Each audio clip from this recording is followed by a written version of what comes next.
Hello everyone, welcome to Bright Minds with Anita. I am Anita Rajamoni, your academic growth and child behavior coach. ఈ రోజు నేను ఒక important విషయం గురించి మాట్లాడాలనుకుంటున్నాను. అది మన పిల్లల హ్యాండ్ రైటింగ్ గురించి. హానెస్ట్గా చెప్పండి, మీ పిల్లలు ఎప్పుడైనా ఆన్సర్స్ కరెక్ట్గా రాశారు కానీ మార్క్స్ తక్కువ వచ్చాయని మీరు అనుకున్నారో అయితే ఈ వీడియో మీకోసమే ఫుల్ వీడియో చూడండి.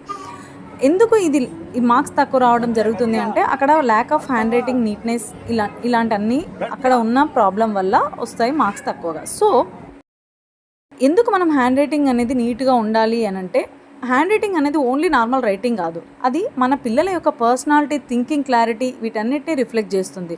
సో మనం హ్యాండ్ రైటింగ్ ఎందుకు ఇంపార్టెన్స్ ఎలా ఉంటుంది అంటే, బెటర్ అకాడమిక్ స్కోర్ రావడానికి, మన బ్రెయిన్ డెవలప్ అవ్వడానికి, కాన్ఫిడెన్స్ బిల్డ్ అవ్వడానికి, డిసిప్లిన్, ఫోకస్ వీటన్నిటిపైన హ్యాండ్ రైటింగ్ రిఫ్లెక్షన్ అనేది ఉంటుంది. సో హ్యాండ్ రైటింగ్ అనేది ఖచ్చితంగా ఒక సబ్జెక్ట్ కాదు, బట్ ఇది ఒక లైఫ్ మ్యాటర్స్. సో మన పిల్లలు ఎందుకు హ్యాండ్ రైటింగ్లో ప్రాబ్లం ఫేస్ చేస్తారు అంటే, వాళ్ళకి లెటర్స్ కరెక్ట్గా ప్రాపర్గా ఫామ్ చేయడం రాకపోవడం, అండ్ ఈవెన్ సైజింగ్, స్పేసింగ్ ఇవ్వకపోవడం, ఫాస్ట్గా మెస్సీగా రాసేయడం, ప్రాపర్ పెన్సిల్ గ్రిప్ లేకపోవడం, అండ్ ప్రాక్టీస్ అనేది ల్యాక్ అవ్వడం. సో ఇవన్నీ ప్రాబ్లమ్స్ ఉన్నాయి కాబట్టి చిల్డ్రన్స్ అనేది హ్యాండ్ రైటింగ్ బాగా రాయరు. సో యాక్చువల్గా వీటన్నింటినీ ప్రాపర్ గైడెన్స్, టెక్నిక్స్ ఇస్తే కంపల్సరీగా బెటర్ హ్యాండ్ రైటింగ్ అవుతుంది. సో నేను చెప్పే టిప్స్ ఫాలో అయితే బెటర్ హ్యాండ్ రైటింగ్ అవ్వడానికి చాలా మంచి ఎబిలిటీస్ ఉంటాయి. సో ఫస్ట్గా కరెక్ట్ పెన్సిల్ గ్రిప్ అనేది హోల్డ్ చేయాలి. సో మన పిల్లలకి ఏం చెప్దాం, పెన్సిల్ ఎలా పట్టుకోవాలో ప్రాపర్గా ఒక ఫౌండేషన్ నుంచే చెప్పేద్దాం. నెక్స్ట్ ఏం చేయాలి, ప్రాపర్ సిట్టింగ్ పొజిషన్లో ఎలా కూర్చోవాలి. పిల్లలు కరెక్ట్గా మంచి సిట్టింగ్ పొజిషన్లో కూర్చుంటేనే, నోట్బుక్ని స్ట్రైట్గా యాంగిల్లో మంచిగా పెట్టుకొని రాస్తేనే హ్యాండ్ రైటింగ్ బాగా వస్తుంది.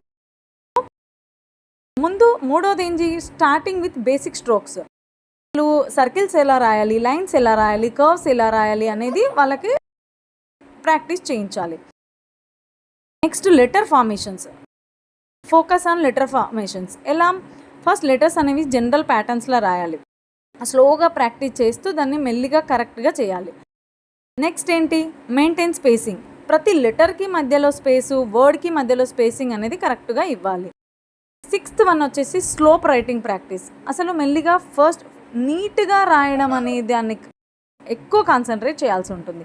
స్పీడ్గా రాస్తే ఏమీ రాదు. సో ఫస్ట్ స్లోగా హ్యాండ్ రైటింగ్ ప్రాక్టీస్ చేస్తూ మెల్లిగా దాన్ని స్పీడ్ చేసుకోవాలి.